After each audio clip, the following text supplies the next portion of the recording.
এবার আমরা দেখব কিভাবে সেভ করা কোনো ওয়ার্কবুক ওপেন করতে হয়। মাইক্রোসফট এক্সেল 2007 প্রোগ্রামটি ওপেন করুন।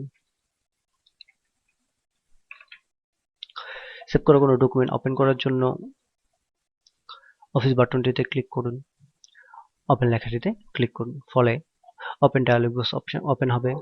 আপনি যেখানে আপনার ডকুমেন্টটি বা ওয়ার্কবুকটি সেভ করেছেন সেখানে গিয়ে সেই ওয়ার্কবুকটি অর্থাৎ যে ওয়ার্কবুকটি আপনি ওপেন করতে চান সেই ওয়ার্কবুকে ডাবল ক্লিক করুন অথবা একটি ক্লিক করে সিলেক্ট করে ওপেনে ক্লিক করুন। ফলে দেখতে পাচ্ছেন এখানে স্যাম্পল প্রজেক্ট নামের ওয়ার্কবুকটি কিন্তু ওপেন হয়ে গিয়েছে। অথবা আপনি যদি কুইক অ্যাক্সেস টুলবারে একটি ওপেন টুলটি অ্যাড করে নেন তাহলে এই অপশনটি ব্যবহার করুন, ওপেনে ক্লিক করুন, ফলে ওপেন টুলটি আমাদের কুইক অ্যাক্সেস টুলে অ্যাড হয়ে যাবে। এই বাটনটিতে ক্লিক করে ওপেন ডায়ালগ বক্স এলে আপনি যে ওয়ার্কবুকটি ওপেন করতে চান সেই ওয়ার্কবুকটি সিলেক্ট করুন এবং ওপেনে ক্লিক করুন, ফলে আপনার সেই ওয়ার্কবুকটি ওপেন হয়ে যাবে।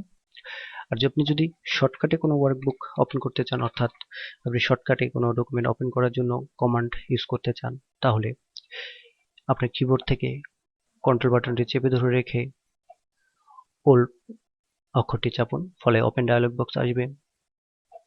আবার দেখাচ্ছি শর্টকাট অর্থাৎ কমান্ড ব্যবহার করে আপনি যদি কোনো ডকুমেন্ট বা ওয়ার্কবুক ওপেন করতে চান তাহলে কন্ট্রোলটি চেপে ধরে রেখে ও অক্ষরটি চাপুন, ফলে ওপেন ডায়ালগ বক্স আসবে। আপনি যে ওয়ার্কবুকটি ওপেন করতে চান সেই ওয়ার্কবুকটিকে সিলেক্ট করুন, নিচের দিকে থাকা ওপেন লেখাটিতে ক্লিক করুন অথবা কিবোর্ড থেকে এন্টার প্রেস করুন, ফলে সেই ওয়ার্কবুকটি ওপেন হয়ে যাবে। তো এভাবে আমরা টুল ব্যবহার করে কোনো ডকুমেন্ট ওপেন করতে পারি। অফিস বাটনটি ক্লিক করে ওপেনে ক্লিক করার মাধ্যমে কোনো ডকুমেন্ট ওপেন করতে পারি অথবা কিবোর্ড থেকে কন্ট্রোল চেপে ধরে রেখে ও অক্ষরটি চেপে শর্টকাটের মাধ্যমে কোনো ডকুমেন্ট বা ওয়ার্কবুক ওপেন করতে পারি। আশা করি বুঝতে পেরেছেন। ধন্যবাদ।